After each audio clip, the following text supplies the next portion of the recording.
Modi na yun. Napatay niya ako.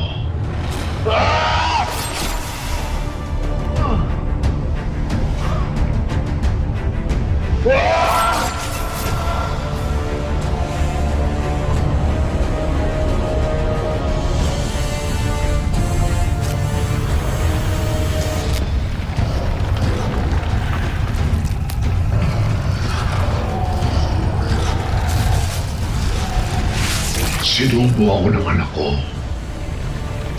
para protektahan ako sa mga kalaban ko. At doon, sa loob ng tiyan niya, nagpagaling ako ng mga sugat ko.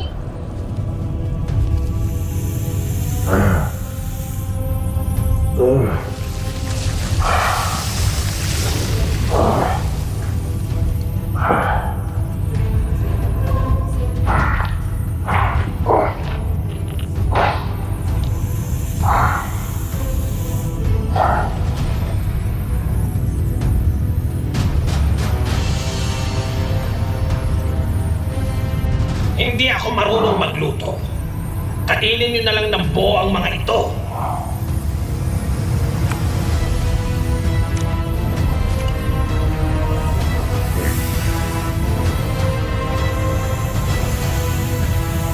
Bullshit! Hindi mangyayari sa akin to. Kung hindi natulungan si Agarman at Modi, ang papayarin natin sila dito.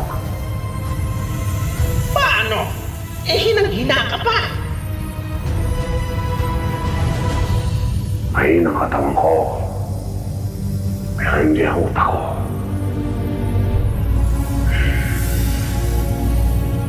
Mag-iisip ako para makakapagiganti sa kanila.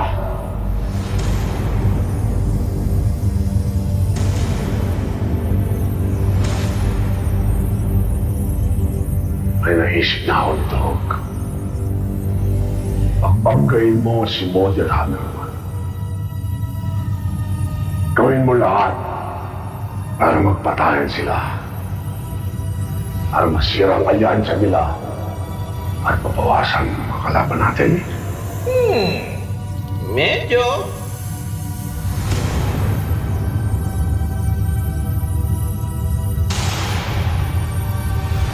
Hindi ka ba nagtataka, Haring Modi? Napakadaling binigay sa iyo ni Hammerman ng Mjolnir.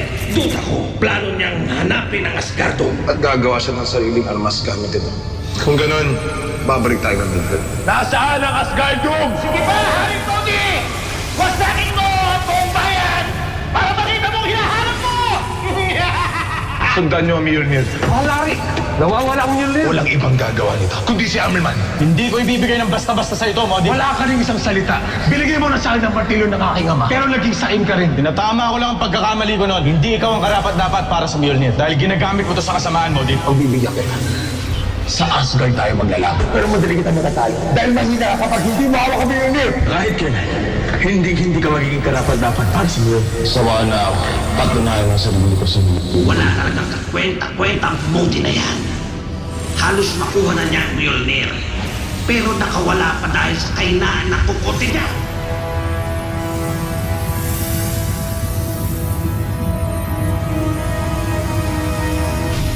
Matagal kang nawala nito.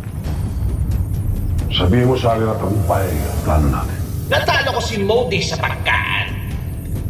Anong ibig mo sabihin? Wala na siya. Pero namamayagpag pa rin si Hammerman.